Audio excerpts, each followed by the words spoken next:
Bab 32. Batasan yang Alina buat. Alina menyiapkan makanan untuk Fatan. Banyak lauk yang dibuat oleh penulis cantik itu. Dia juga menata makanan itu dengan rapi di atas meja. Wah, kenapa makan makanan ini terlihat kayak seni?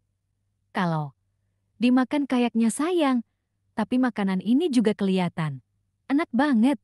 Puji Fatan. Penulis cantik itu tersenyum bangga atas itu. Oke, silakan makan. Alina pun mempersilakan Fatan untuk menikmati hidangan yang sudah ia masak. Pria tampan itu juga langsung memakannya tanpa henti karena ia sudah merasa sangat lapar. Melihat Fatan makan dengan lahap, itu membuat Alina sangat senang. Ia sangat bahagia apabila ada yang menikmati makanan yang ia buat. Ia sangat menghargai itu. Lalu penulis cantik itu menuju meja yang di sana, laptopnya sudah menyala. Ia siap untuk menulis.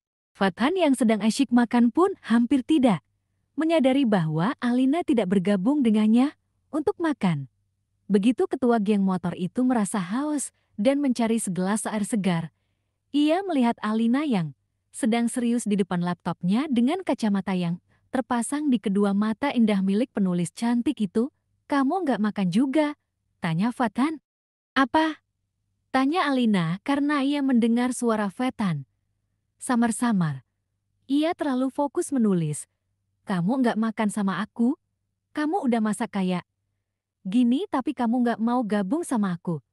Enggak, aku udah kenyang. Aku mau nulis aja. Kamu bisa makan sepuasnya. Awas aja kalau nggak habis, aku habisi. Kamu, ancam Alina. Cih, kayak berani aja kamu. Penulis cantik itu tidak menjawab lagi dan hanya fokus menulis. Pada saat seperti itu, Alina terlihat begitu menawan, menurut Fatan. Berkali-kali penulis itu mengernyitkan.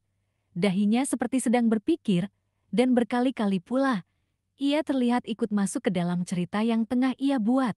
Jameson tengah memantau rumah Fatan dari jauh. Ia dan gengnya ingin tahu apa yang sedang ketua gang Street Motorcycle lakukan. Karena mereka hendak kembali menculik Alina. Face, kamu yakin udah beberapa hari Fatan gak pulang? Iya bos, Alina juga sama gak pernah keluar atau pulang ke rumah. Jameson berpikir beberapa saat. Gak mungkin mereka jalan-jalan bareng ke suatu tempat kan? Ujar Jameson. Ngapain pula mereka jalan-jalan bos? Aku rasa mereka nggak sedekat itu. Lagi pula Alina itu kelihatannya takut sama geng motor semenjak kejadian itu. Sahut Faiz. Iya kan? Nggak mungkin kan? Mereka nggak mungkin sedekat itu kan? Kalian seyakin itu? Siska tiba-tiba saja muncul di belakang mereka dan kepalanya condong ke dekat mereka berdua. Baik Jameson dan Faiz sama-sama terkejut karena saat itu sudah hampir malam. Mereka berdua mengira bahwa Siska adalah hantu. Bahkan Faiz sampai jatuh terduduk di tanah.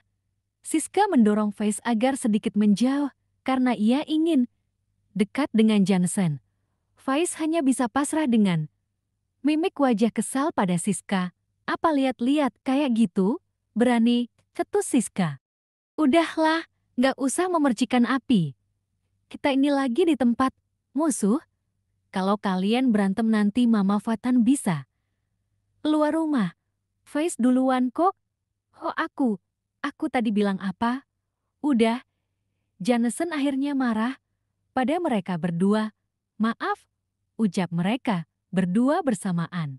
Kamu ngapain kesini? Tanya Jameson.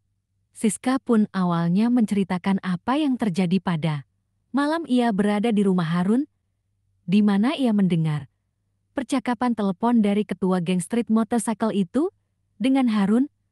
Mereka membicarakan tentang Alina, wanita yang belum lama ini hadir di kehidupan mereka semua. Jadi ada kemungkinan Fatan dan Alina sudah sedekat itu, tanya Jameson. Iya, aku pikir juga gitu. Lalu Siska kembali melanjutkan pembicaraannya tentang niatnya mendatangi Jameson, bahwa ia ingin bergabung dengannya lagi untuk menghancurkan Alina. Wanita itu tidak ada takutnya dan hendak bergabung lagi dengan Jameson. hanya karena rasa cemburu dan irinya pada Alina. Ya udah kamu ikut kami ke base camp sekarang, kita rancang rencana di sana aja. Siska pun mengangguk menyetujui. Fatan sudah selesai makan dan membersihkan semuanya sendiri agar Alina tidak kesal nantinya. Pria tampan itu bahkan sudah mandi dan wangi saat ini. Kemudian Fatan mendekati Alina dan ia pun melihat penulis cantik itu masih asyik di depan laptop.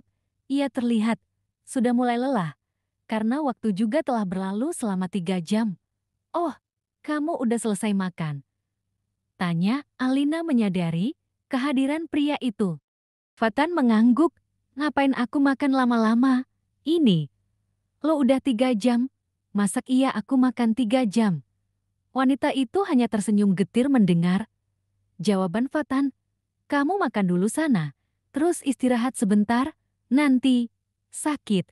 Kamu kelihatannya udah mulai capek. Penulis cantik itu pun menguap seraya menutup matanya. Nanti aja, aku belum bisa berhenti sekarang. Idedi, kepalaku sedang berjalan dengan baik, aku takut nanti lupa. Kalau berhenti sekarang, Fatan kesal mendengar jawaban penulis itu. Ia sangat tulus ketika ia mengkhawatirkan wanita yang ada di hadapannya. Ia bukan kesal karena Alina yang tidak mendengarkan dirinya, tapi ia kesal karena Alina mengabaikan kesehatan dirinya sendiri. Kenapa? Tanya Alina karena Fatan masih terdiam di dekatnya. Kenapa kamu fokus kerja sih? Bukannya kamu mau merefresh kepala sama tubuh kamu biar rileks dari semua hal? Tapi kenapa kamu malah fokus kerja kayak gini? Nada bicara Fatan kini mulai terdengar kesal. Karena aku harus memperjelas bahwa aku serius dengan ucapanku. Waktu itu, batin Alina. Fatan, mau kayak mana lagi? Aku ini penulis, bukan cuma nulis untuk bisa diterbitkan, tapi aku juga penulis, dering. Para pembaca setiaku pasti sangat menunggu apa? Cerita dariku, mereka semua adalah pendukungku, di mana aku sedang sangat jatuh dahulu, aku benar-benar nggak bisa mengabaikan mereka. Fatan mengernyitkan kedua alisnya kemudian menghela napasnya berat. Kamu juga harus memperhatikan kesehatanmu, biar kamu bisa menghasilkan karya yang lebih mereka sukai. Aku serius dan tulus dalam ucapanku. Alina tercekat mendengar perkataan Fatan. Ia bahkan sempat melupakan semua kekhawatiran yang ada di kepalanya saat ini untuk sesaat. Fatan pun meninggalkan Alina yang masih kuat pada pendiriannya. Pria tampan itu memutuskan untuk keluar dan menghirup udara segar. Mau pesan apa, Pak? Tanya seorang pemilik warung, kecil-kecilan yang tidak jauh dari sana. Kopi pahit 1 pak, Da. Oke siap. Tidak lama kemudian kopi pesanan Fatan diantarkan oleh si pemilik warung. Kopi hitam yang kental itu sudah terlihat sangat pahit bahkan sebelum meminumnya. Hidup ini tidak akan selalu pahit seperti kopi pahit ini, wahai anak muda. Kamu bisa menambah gula ke dalamnya sesuai dengan yang kamu inginkan. Kehidupan ini juga bisa kita buat jati manis tergantung pola pikir kita dan tindakan yang kita lakukan pada setiap langkah yang kita ambil. Sejak awal Fatan datang, pemilik warung itu sudah bisa menyadari bahwa suasana hatinya sedang tidak baik. Ditambah lagi ketika pria tampan itu memesan kopi pahit dengan nada suara yang lirih. Fatan pun tersenyum karena si pemilik warung bisa memahaminya. Terima kasih Pak D, kalau gitu aku juga mau pesan pisang goreng yang baru dibuat Bukdi itu. Tunjuk Fatan pada istri dari pemilik warung yang keluar dengan nampan yang berisi penuh dengan pisang goreng panas. Cukup lama Fatan berada di warung itu, ia bergabung dan mendengarkan cerita para warga yang datang ke warung itu. Cerita mereka banyak yang lucu dan membuat Fatan melupakan sejenak kecemasan pada Alina. Setelah pukul 8 malam, Fatan pun memutuskan untuk pulang. Ia pun pamit kepada semua yang ada di sana seraya memesan pisang goreng untuk Alina. Sesampainya Fatan di resort, ia masih melihat Alina berada di depan laptopnya. Ia pun memindai seisi ruangan. Apakah ada tanda-tanda bahwa Alina telah beranjak dari sana? Arg, Kenapa cewek ini keras kepala banget sih? Gumam Fatan kembali kesal dan khawatir pada Alina.